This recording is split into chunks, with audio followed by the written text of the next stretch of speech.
Azim Khamisa experienced the most horrific of experiences, the murder of his beautiful son, Tariq. It's unspeakable. And it set him on a journey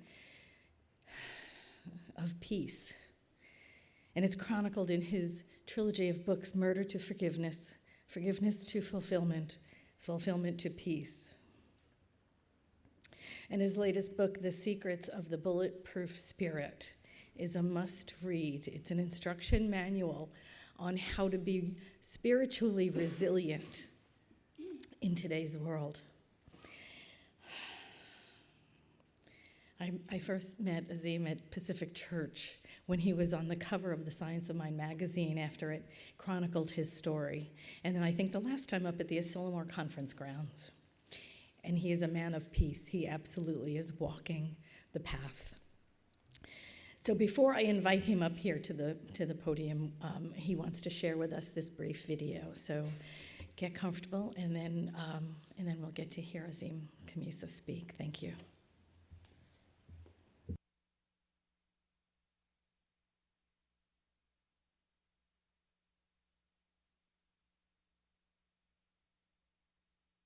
Time now for our Friday Making a Difference report, and the story of a man whose capacity for forgiveness is astonishing. He suffered the worst loss a parent can ever face, and yet he decided to turn his grief into something positive for himself and a troubled young man. Here's NBC's John Larson. A documentary began the story like this. 14-year-old Tony Hicks shot and killed 20-year-old Tariq Khamisa. A 14-year-old murders a promising young college student for the cost of a pizza and becomes the youngest child in California history charged as an adult with murder and gets life in prison. It was like a nuclear bomb going off in my heart. Azim Khamisa, the father of the victim, buried his only son Tariq according to their Muslim custom. He climbed down into the muddy grave. It had been raining, and they lowered his son's body wrapped in a white cloth down into his open arms. Yeah, I didn't want to live there alone. I stayed there a long time.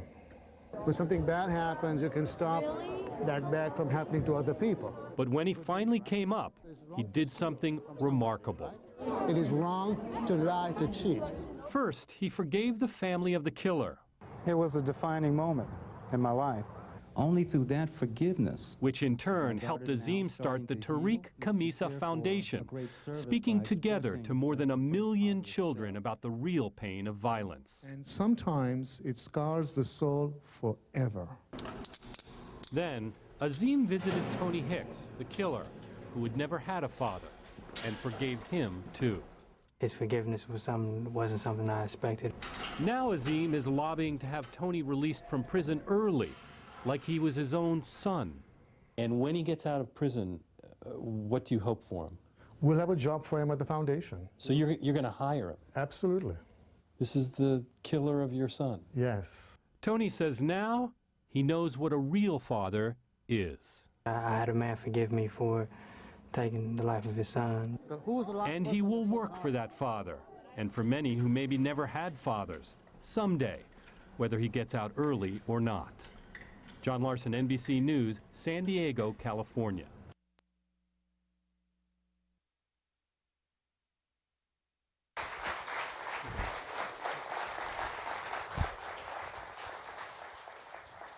Thank you. Greetings. Namaste.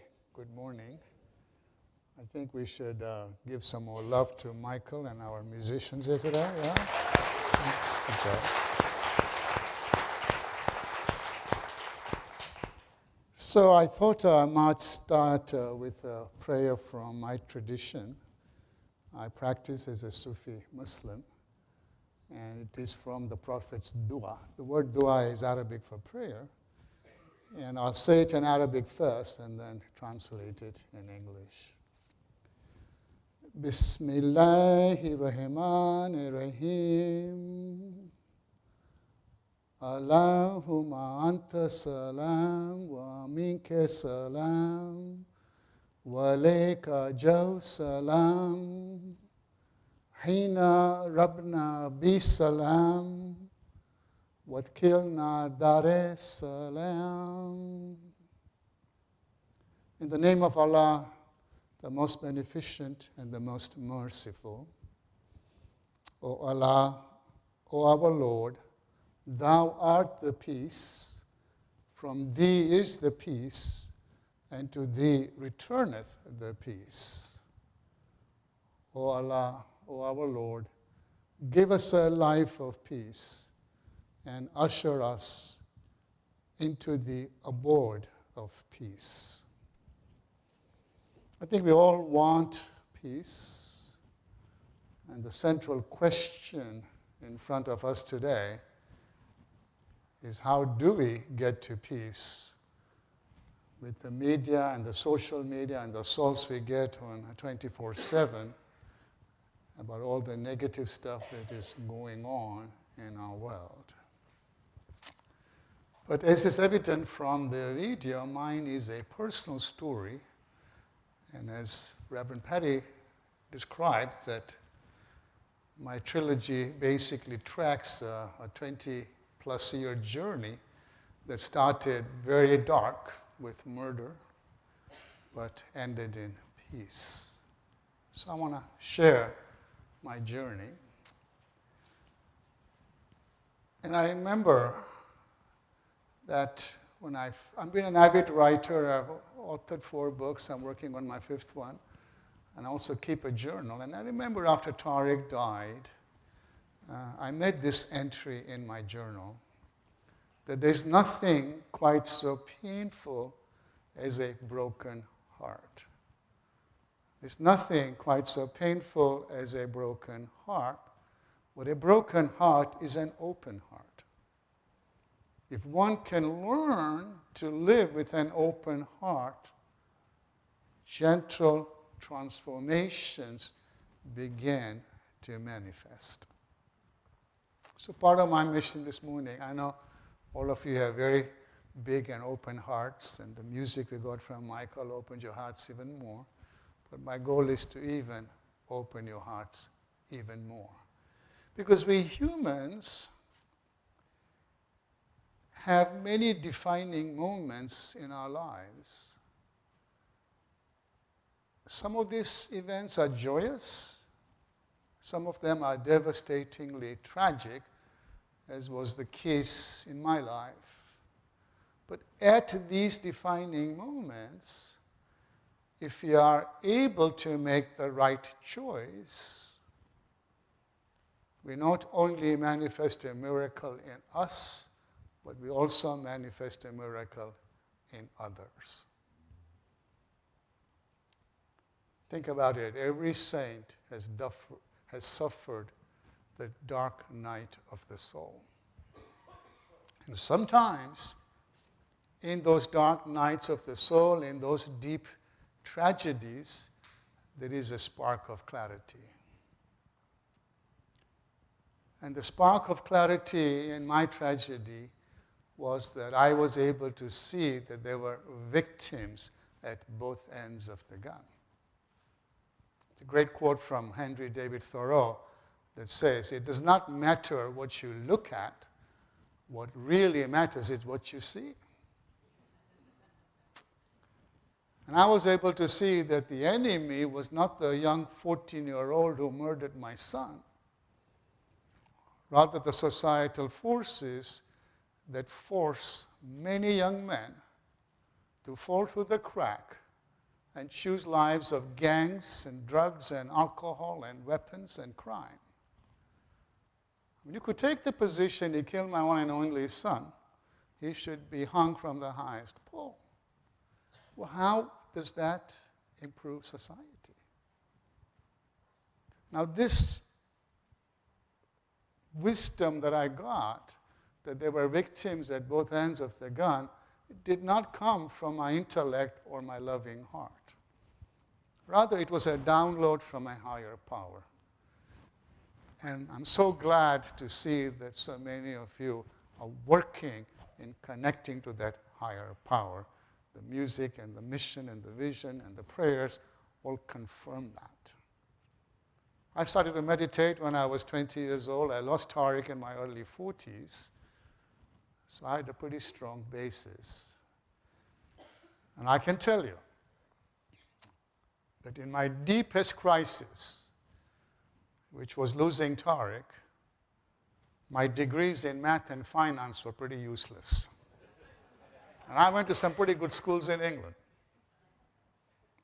It's a great quote from Einstein that says, we must take care not to make intellect our God. Sure, it has powerful muscles, but no personality. It cannot lead, it can only serve. This is Einstein. So in life, you're going to get problems that your intellect will not be able to solve, even though you might have a double PhD. In life, you're going to get problems your hearts are not going to be able to heal. Then where are you? But by the same token, there are no problems that you're going to get in your life. And I want to underscore that no problems you're going to get in your life that your spirit cannot solve or heal. But you have to have that spiritual foundation, which is what you're working on. And that's the point of my book that Reverend mentioned, The Secrets of the Bulletproof Spirit, how to bounce back from life's hardest hits. Because truly, I wouldn't be in front of you without that spiritual foundation. So needless to say, it's highly complex and complicated to lose a child for any parents. It was the worst nightmare. And he was a good kid. He was a student at San Diego State University. And he was a great writer, a good photographer, gifted with a great sense of, he had a great sense of, wit and humor, and a joy to be around. His ambition someday was to work for National Geographic. He loved cultures, he loved to travel. And his hero was Gandhi, a man of peace. And he worked Fridays and Saturdays for a local family restaurant called Damili. Some of you might know the restaurant. As a pizza delivery man, and was lured to a bogus address in North Park. And they gave the right address of the building, but the wrong apartment number. So he went and knocked on many apartment doors to see who'd ordered the pizzas, because nobody had. So he came back to his car. He put the pizzas in the trunk of his car. He climbed into the driver's side seat. And as he was about to leave the scene of the crime, he was accosted by 4 youth gang members. 3 of them were 14-year-old, and the leader of the gang was an 18-year-old who handed a 9mm handgun. And as my son is trying to back his car from the driveway of the apartment building, the gang leader gave him the order, "Bust him bones." He fired 1 round, which came through the driver's side window, entered my son's body right here under the left shoulder blade. The bullet actually traveled across the upper part of his chest, and it exited from his right armpit. And as the coroner later explained to me, he said, the bullet followed a perfect path. A perfect path. I thought that was an interesting choice of words. But he was very quick to tell me that, Mr. Khamisa, I'm not trying to be insensitive. We really do not see a path like this very often. And what it means in my lingo is that it destroyed all the vital organs in your son's body. And Tariq died a couple of minutes later, drowning in his own blood over a lousy pizza at the age of 20. The sudden, senseless death of an innocent, unarmed human being. the overwhelming grief of a family, the total confusion as you try to absorb a new, hideous reality. Tomorrow is the 24th anniversary of this tragedy. And even though it's been that long, those early days are etched deeply on my heart, on my mind, and my soul. And I remember one of the hardest things I've ever had to do was to call his mother. I live here. She lived in Seattle, Washington, which is quite far. And I had to do this over the telephone. Tariq had a very special relationship with his mom. I too have a very special relationship with my mom, which I lost a year ago in April. Now think about it. How do you tell a mother that she's never, ever going to see her son again? Or hear him laugh? Or give him a hug? How do you do that? And it took me a while. And when I did share with her what had happened, she let out this loud, piercing shriek as she hit the floor. I could actually hear her hit the floor on the phone. And I finished a very broken conversation with one of her brothers. And when I repeat this story, I can hear her scream in my inner ear. It probably haunt me for the rest of my life. Now you're probably wondering, why am I sharing this painful experience with you?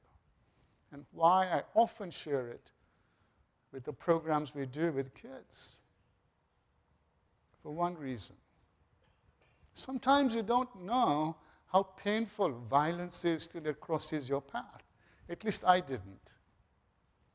But now, I really get how painful violence is. And because I really, really, really get how painful violence is, I would never in my life be violent to another sister or another brother.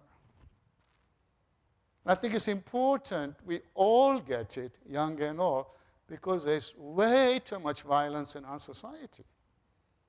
We've had a mass killing in 2018 pretty much every single day. In Newtown, Connecticut, 5, 6, 7-year-olds were gunned down in machine gun fire. They had a lot of living to do.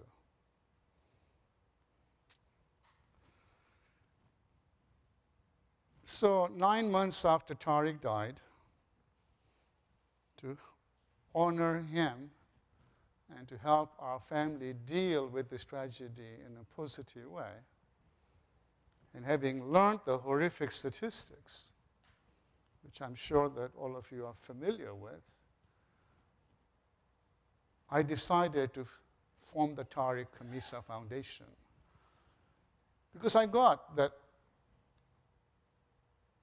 there were victims at both ends of the gun.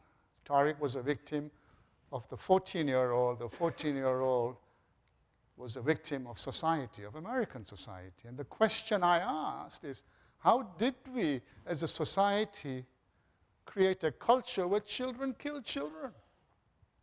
What is our individual responsibility? Societies just do not happenstance. Every one of us who is an American is responsible for the society we've created. And children killing children is not a mark of a civil society. We like to think we're a civil society. So I felt as an American, and I'm a naturalized first-generation American, I felt as an American I must take my share of the responsibility for the bullet that took my son's life. Why? Because it was fired by an American child. So I started with a very simple premise that violence is a learned behavior. No child is born violent. Tony wasn't born violent. But if you accept that violence is a learned behavior as a truism, then it follows that nonviolence can also be a learned behavior.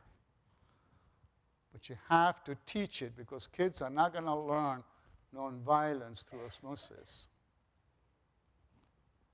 And the initial mandate of the foundation was to stop kids from killing kids by breaking the cycle of youth violence, and essentially had three goals. First and foremost, to save lives of children. Important to do, because we lose so many on a daily basis. Our second goal was to make sure that we empower them for the right choices so they don't fall to the crack and choose lives of gangs and crimes and drugs and alcohol and weapons. And our third principle was to teach the principles of nonviolence, to teach empathy, to teach compassion, to teach forgiveness, to commit to peacemaking and peace building. We're not going to wake up one morning and find out that we're at peace. It's a proactive effort that we must all engage ourselves with. And soon after I started the foundation, I asked the district attorney, Paul Finks was our district attorney at that time, to introduce me to the grandfather and guardian of my son's killer. You met him on the video.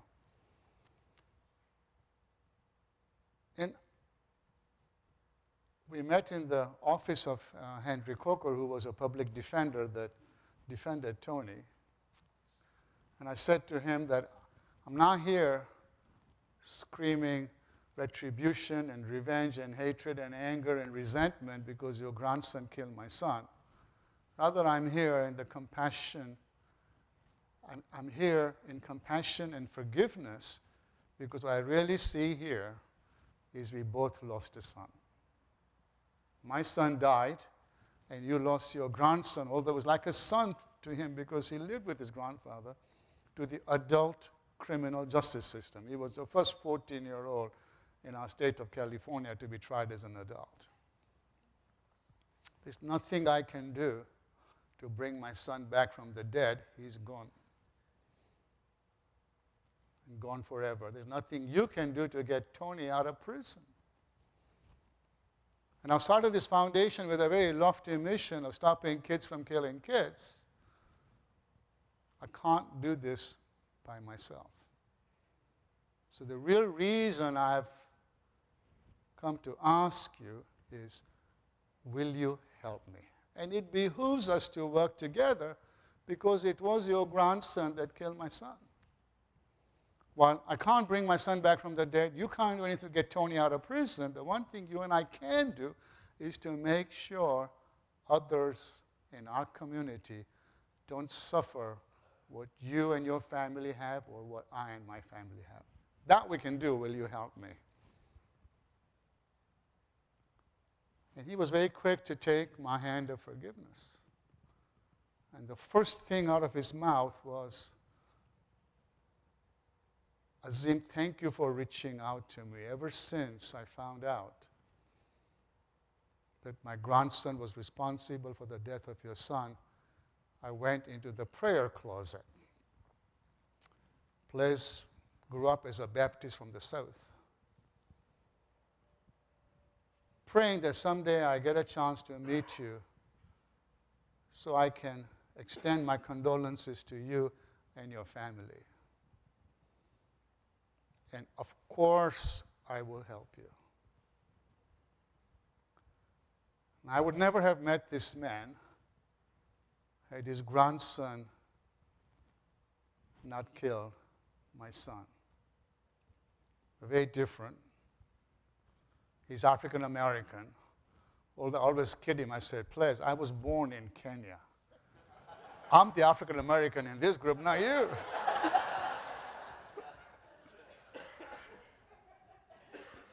I grew up as a Christian. I practiced as a Muslim. His kid killed my son, and we are brothers. 24 years later, we're still together. We've reached over 1 million kids, and through media, we've reached probably more like 8 million kids. And when we're in schools, we are in a live assembly, we are introduced. This man's grandson killed this man's son, and here they are. Here they are as compassionate brothers. It's an amazing visual. And you're welcome to come to one of our assemblies. Some of you probably have. I recognize a couple of you that have come to our assembly. It's life-changing. We specialize, we have a safe school model, which has 4 different programs. The first one is a live assembly, and we specialize from 5th grade to 9th grade, because the kid who killed my son joined a gang in 6th grade and killed my son in 8th grade. And now we are very actively what they call restorative practices, or restorative justice is now in vogue. But we've been doing this for 23 plus years, and it's working. Not only are we teaching the principles of nonviolence, we're cutting truancies by 92%, we're cutting expulsions and suspensions by 70%. I mean, think about it.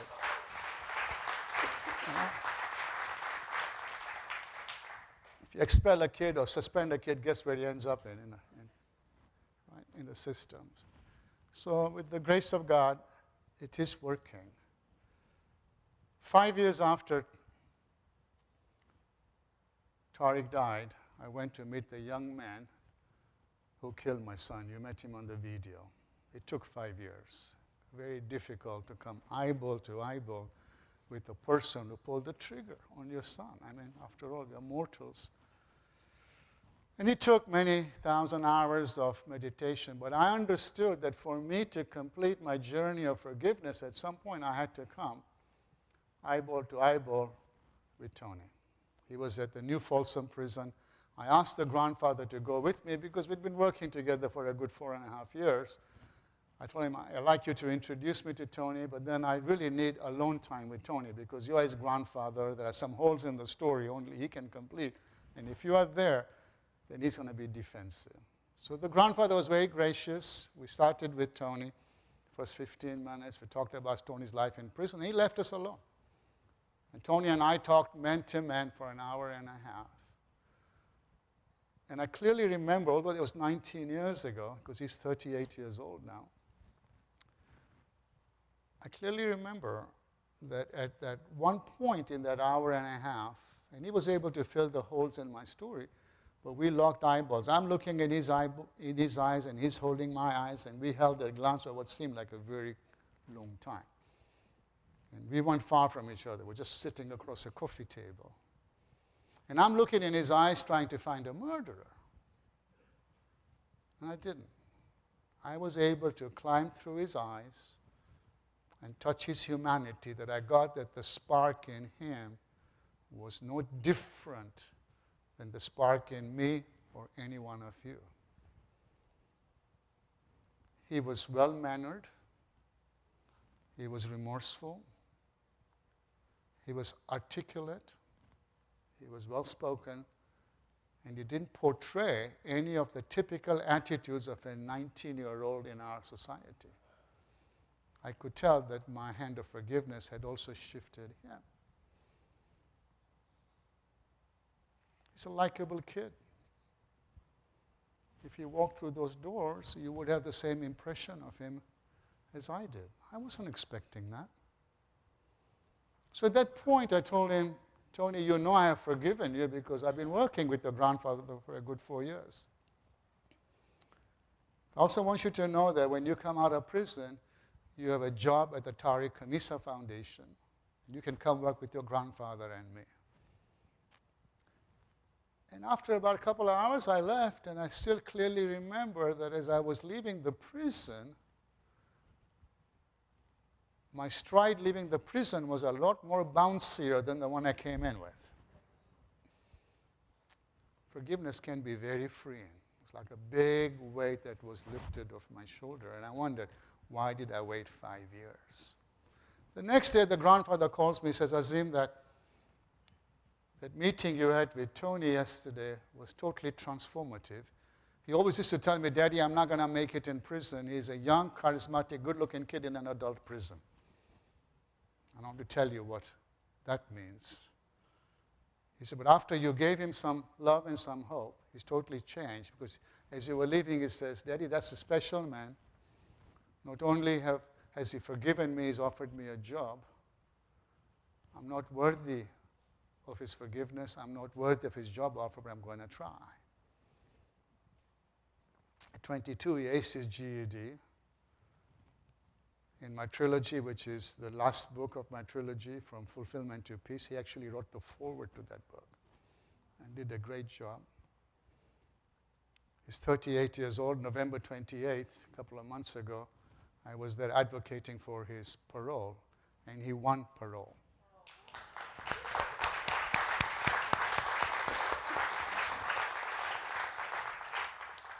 But he still has a couple more hoops to go through. They have 4 months for the entire parole board to essentially endorse it, and then the governor has to sign off on it. But I'm told that those are more rubber stamp kind of things, and hopefully he'll join us in April or May of next year, and then when he's ready, he'll come work for the foundation. Now think about it, when he's on stage with his grandfather and me, and he tells the kids, when I was 11, I joined a gang. When I was 14, I killed Mr. Khamisa's son. I spent the last umpteen years in prison. I wish I could turn the clock back. Do you think the kids will listen to that voice? Yes, because his intonations will be of a person that pulled the trigger that truly wants to turn the clock back. We've saved him. Think about how many kids he will save that may be thinking about following his former footsteps. I think that adequately shows you the power of forgiveness. So let me finish by a quote that I wrote. Actually, I wrote it after 9/11 because I went into this very deep space. Everybody knows exactly where they were in 9/11. And I couldn't get, because the perpetrators came from my faith, and I couldn't get how they could use the faith to perpetrate this atrocity where the same faith helped me to get to forgiveness. I mean, all faiths teach compassion and forgiveness. Islam is no different.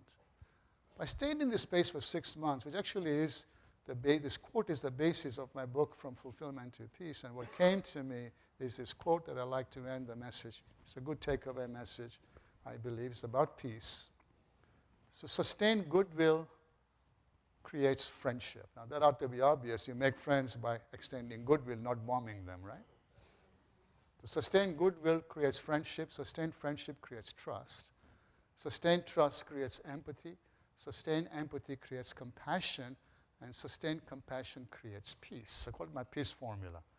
Goodwill, friendship, trust, empathy, compassion, peace. But people ask me, how do you